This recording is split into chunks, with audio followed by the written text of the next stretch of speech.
Saudaraku yang kekasih dalam nama Yesus, topik firman Tuhan pada pagi hari ini yaitu merindukan kebangunan rohani.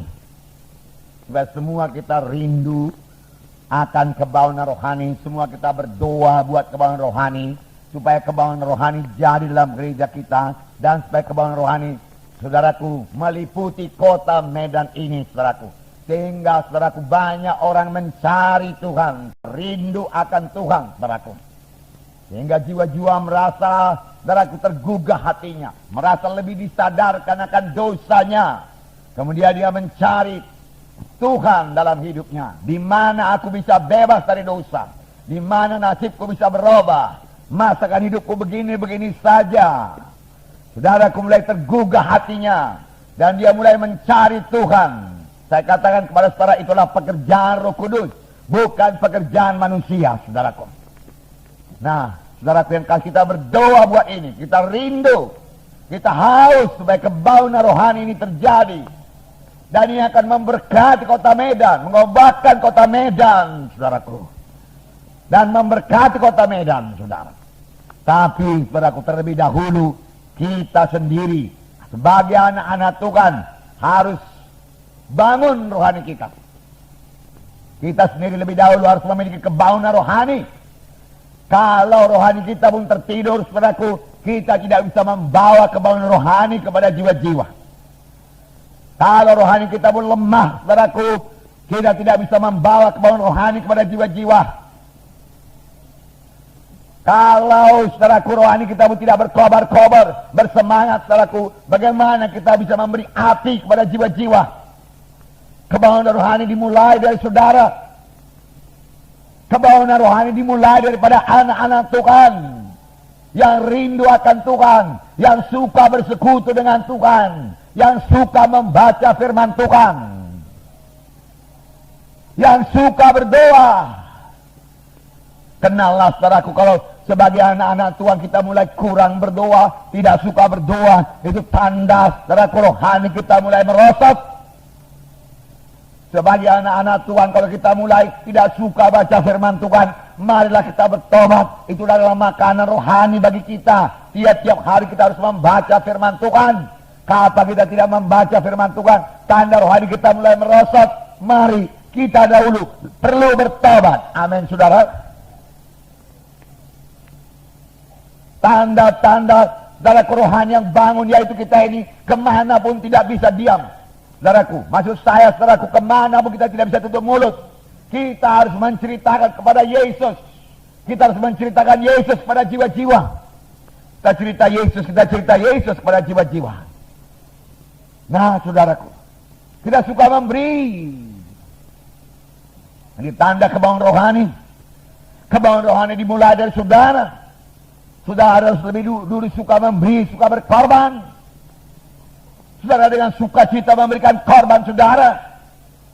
Kapan diumumkan dari depan, saudara, kita akan mengumpulkan korban buat KKR atau buat penginjilan. Oh, saudaraku, dengan mudah, saudaraku, dengan sukacita, saudaraku, saudara memberikan satu korban yang indah, yang mahal, berharga di hadapan Tuhan, saudaraku. Saudara berkorban memberinya, bukan, saudaraku, begitu banyak timbang-timbang, saudaraku, begitu banyak, saudaraku, tawar-menawar dengan Tuhan, saudaraku. Saudara perlu bangun rohani, saudara, kalau demikian, saudaraku. Tidak ada yang terlalu mahal buat Tuhan, saudaraku. Saudaraku, kita ikut dalam perintah agung. Kita ikut dalam pekabaran Injil, saudaraku. Satu kesempatan kepada kita untuk berkorban kalau ada pekabaran Injil. Beri, saudaraku, beri supaya kepada orang beri. Ini tanda-tanda rohani yang sehat, rohani yang bangun, yang bisa membawa kebangunan rohani bagi orang lain, saudaraku. Apalagi tanda yang saudara berkata, tanda rohani yang sehat, saudaraku. Dia suka bersaksi, dia suka menginjil, saudaraku. Dia suka berkorban. Dan satu lagi, saudaraku, dia terbeban pada jiwa-jiwa karena mengasihi jiwa-jiwa. Dia tahu kemana perginya jiwa-jiwa yang belum memiliki Yesus sebagai Tuhan dan Juru Selamatnya. Banyak sekali, saudaraku, orang Kristen di kota Medan ini, saudaraku, belum pernah punya persekutuan pribadi dengan Yesus. Dia tidak pernah tahu pasti akan keselamatan jiwanya. Dia tidak tahu apakah dosanya sudah diampuni atau tidak. Padahal Yesus datang ke dunia ini telah untuk mengampuni dosa kita. Dan firman Tuhan berkata supaya kamu tahu. Semua ini kutuliskan kepadamu supaya kamu tahu bahwa kamu yang percaya kepada Yesus Kristus anak Allah beroleh hidup yang kekal. Saudara, kita harus mengetahui dengan pasti kemana kita pergi setelah kita meninggalkan dunia ini. Surga atau neraka. Tidak ada tempat yang ketiga, saudaraku. Tidak ada di tengah-tengahnya, tidak ada. Dan tidak bisa pindah dari neraka ke surga setelah didoakan. Tidak ada, saudaraku. Itu ditentukan pada waktu kita masih di dunia ini. Kita lah yang menentukannya, saudaraku. Keselamatan sudah disediakan Tuhan bagi kita. Tuhan itu Tuhan yang baik, saudaraku. Oh, puji Tuhan. Tuhan itu Tuhan yang baik, saya katakan pada saudara. Dia baik pada saudara. Dia menyediakan yang baik pada saudara. Tetapi saudaraku, ada musuh kita yaitu setan, saudaraku. Setan itu jahat semata-mata. Firman Tuhan berkata, aku datang. Tuhan Yesus berkata, aku datang supaya domba itu beroleh hidup. Bahkan beroleh dengan segala kelimpahan. Tuhan mengendaki hidup kita ini berkelimpahan. Berkelimpahan dengan damai. Berkelimpahan dengan sukacita. Berkelimpahan dengan kesehatan. Berkelimpahan dengan berkat-berkat yang kita butuhkan dalam dunia ini. Sebab dia Tuhan yang baik. Saudaraku, kalau saudara belum memilikinya, miliki iman lebih dahulu.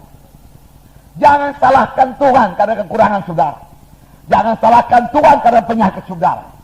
Itu bukan daripada Tuhan, saudaraku. Itu daripada musuh kita. Karena Yohanes 10:10 itu lanjutannya. Tetapi pencuri datang. Tetapi setan iblis datang. Hanya untuk mencuri, membunuh, membinasakan. Betapa kontras ini, saudaraku. Pekerjaan Tuhan dan pekerjaan setan, saudaraku.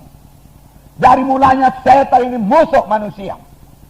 Dia tidak suka manusianya keberkatan. Dia tidak suka manusia sehat. Dia tidak suka manusia selamat. Karena setiap anak Tuhan yang selamat, yang lahir baru, saudaraku, akan merupakan ancaman terhadap setan, saudara. Saudara berkata, dari mana saya tahu Tuhan itu baik? Saudaraku, pohon bisa dikenal daripada buahnya. Lihatlah apa yang diciptakan Tuhan. Pada hari pertama Tuhan menciptakan terang, jadilah terang. Maka firman Tuhan berkata, dilihat Tuhan terang itu baik sekali. Tapi pada hari kedua Tuhan menciptakan cakrawala, langit, untuk memisahkan air yang di atas air di bumi. Tetapi tidak ada dikatakan di situ, maka dilihat Tuhan semuanya tidak tertulis. Mengapa? Karena dalam awan-awan ini dipenuhi oleh kuasa kegelapan, dipenuhi oleh setan dan iblis. Pada hari yang ketiga, saudaraku, Tuhan menciptakan bumi ini, saudaraku, memisahkan laut, air, dan daratan. Saudara, dan Tuhan berkata, dilihat Tuhan itu semuanya baik. Baik. Saudara, Tuhan berkata semua ciptaannya baik dan memang baik. Kemudian Tuhan menciptakan manusia. Penciptaan manusia lain sedikit daripada penciptaan saudaraku alam semesta ini. Penciptaan alam semesta dijadikan Tuhan. Jadi, dia katakan jadi, saudaraku. Dari manusia dibentuk Tuhan. Haleluya. Dari tanah liat dibentuk Tuhan menurut gambar Tuhan, menurut peta Tuhan. Saudara, lalu dihembuskan Tuhan napas yang hidup, lalu manusia itu menjadi makhluk yang hidup. Lalu diberikan Tuhan taman Eden yang kaya, taman Eden yang luar biasa, damainya, senangnya, sejahteranya. Di sinilah engkau tinggal. Betapa baiknya Tuhan itu. Betapa baiknya Tuhan itu. Mempersiapkan segala kebutuhan manusia ini. Betapa baiknya. Tetapi sayang datang setan menipu manusia itu. Setan kerjanya menipu sampai sekarang. Jangan mau ikuti setan. Jangan mau dengar suara setan, saudaraku. Dan jangan mau cakap-cakap dengan setan.